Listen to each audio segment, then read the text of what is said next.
Mm. Hey everybody, this is Sara Susov with Step Up Mentoring, and I'm here today with Charlene Roberts. She is the Glow Up Stepmom, and she also works with her husband in step family events to help bring step families together, give them support and resources and help. So I'm so excited. Char is also my friend, and I love her so much. So I'm really excited to be with you today, Char. Thank you. You're welcome. We're going to talk a little bit about Stepmother's Day. When did you learn that Stepmother's Day was kind of a thing? Sarah, I'm so embarrassed to admit this, but I actually just found out this year, Uh-huh. Lori Simmons on her podcast, Nacho Kid Academy podcast, she actually was talking about it. And I didn't even know ignorantly that it was even a thing. So it's actually my first year understanding that there is a stepmom day. So Nice. I'm excited to know that that's a thing. I wish I had known that earlier in life. Yeah, you have been a stepmom for 15 years, is that right? Yes, Okay. Yeah. that's right. Yeah.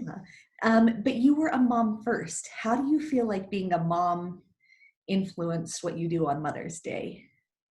Hmm. Influences what I do on Mother's Day, or Or like your role as a stepmom? yeah, I think as far as Mother's Day specifically, I have two stepdaughters and they're grown. They've flown the nest and living independently. But when we would celebrate Mother's Day, um, the day always went to their mother. I was always very respectful of that, and I didn't have expectations as to how my stepdaughters chose to honor me as their stepmother. And so I think, but they were always very gracious that way, and they would ask me what I would want for Mother's Day, and I would say I would like it if you make something. And so I love gifts from the hearts, and we didn't really do anything above and beyond special, but they were always very made a concerted effort to honor that day for both their mother and for me, which was really sweet.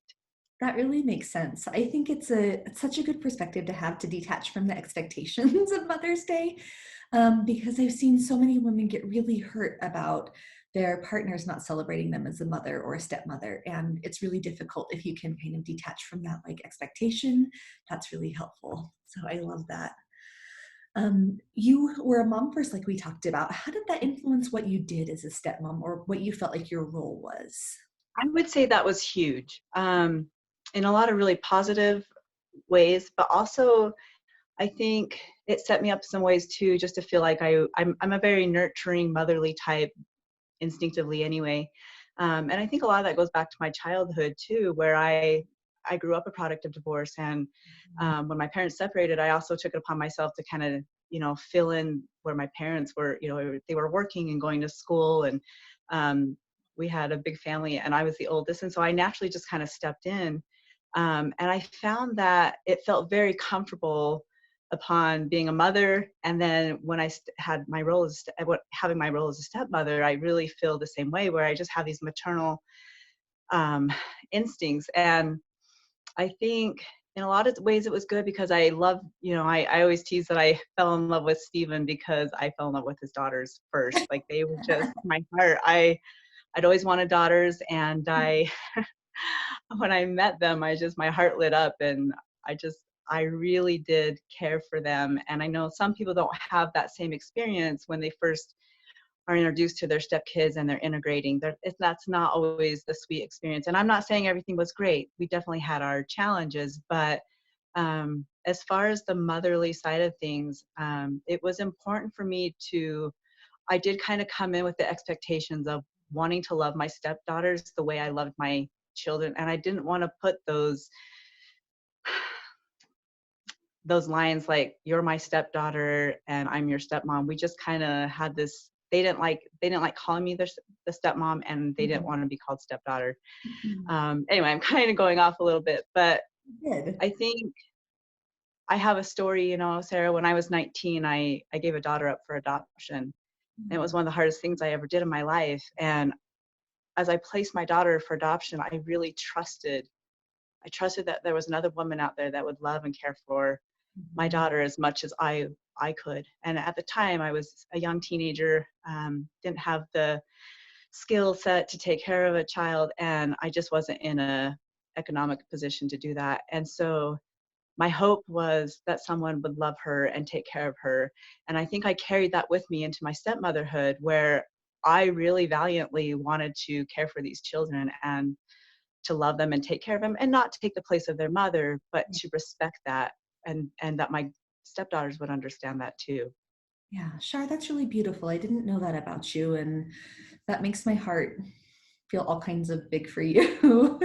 That makes sense. I think you are a really nurturing and a really caring person and really loving. And I love that you wanted to be the person for your stepdaughters that you couldn't be at the time for your child that you gave up for adoption. And that's really beautiful. I hope that we'll have to talk about that later, okay? Because I want to find out what happened.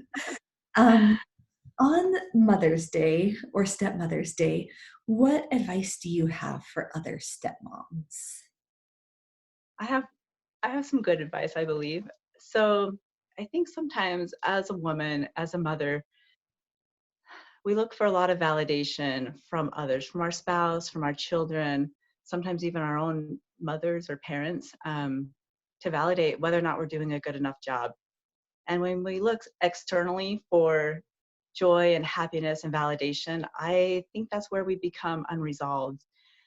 Because as much as our spouses love us, our children love us, our stepkids may or may not love us, I think we have to be secure enough in our own self-love and self-worth to find our own joy and happiness, and we really are in charge of creating that. And I know for me, like I'm a fun hog, and I know when it comes to my birthday and it comes to Mother's Day, I have all these expectations and fun things I want to do, but I put it on me and I'll express it. I don't try to put that on my spouse or my kids to create my happiness. I just want to bring them along with me. Yeah, And so I think, and I'm not saying, I have had hard step mom moments, and I've had my feelings hurt at where I've been sensitive to things. And, even during birthdays or Mother's Day, yes, I've felt those sadness, those sad moments sometimes. But ultimately, and throughout the years, again, yes, I've been stepmomming for coming into 16 years now. I really have learned that our happiness is completely contingent on our internal self-worth and how we feel about ourselves, how we treat ourselves internally, and no one else is in charge of that but us. I agree with you. That is really good advice. And as stepmoms, we tend to give our happiness away a lot of times to other people, to how our husbands or partners treat us, how our kids or stepkids treat us. But we really need to make sure that we're in charge of our own happiness. I think that's super good advice. Can you tell us, I know, but can you tell my friends and listeners a little bit more about step family events and what you're doing with that? I would love to. It occurred to me as I struggled and traveled in my early years of our step family dynamics. I really was challenged to find good resources. I didn't even realize that there was. We did counseling. I read parenting books. I read marriage books, but I was ignorant, I guess, in the fact that I didn't realize there was actually specialized help as far as getting help and really understanding the step family dynamics, because they are different. Mhm. And as I, over the last 2 years, discovered, like, it took me a long time to come to this conclusion and realize there was a different kind of help out there. And I started having friends and family go through situations with divorce and blending families, and they would come to me for advice. I thought, I'm not the expert. Yes, I have experience, but I am not the expert. And so I started for it's been only a couple months, about 8, 9 months into it, but my desire was really to bring help and resources, understanding and community to other stepmoms and to other step families, because it is challenging. And I know we don't always like to put it out there, and we don't like to admit that we're struggling and that we have our challenges. But if you're in a step family, I guarantee you're having challenges. And so my heart's desire, Sarah, really was to bring resources, education, and community to other stepmoms and step families. So I I love doing events. And so I've stepped into the world of trying to do events.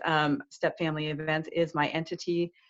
However, we are changing just because of a lot of the differences. We want to do more of a step family network and do more online streaming education instead of just the live. We'll still continue to do the live events, but I'm really excited about the new opportunity that's foregoing right now. So we're still in the process of building that, but so excited to bring, again, educational resources to step families.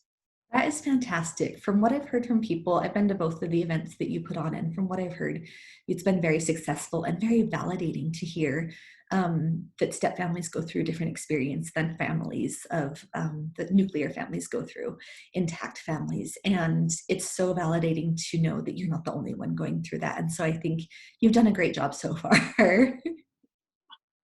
Thank you, Sarah. I appreciate You're that. welcome. Thank you for chatting with me today, Shar. Thank you.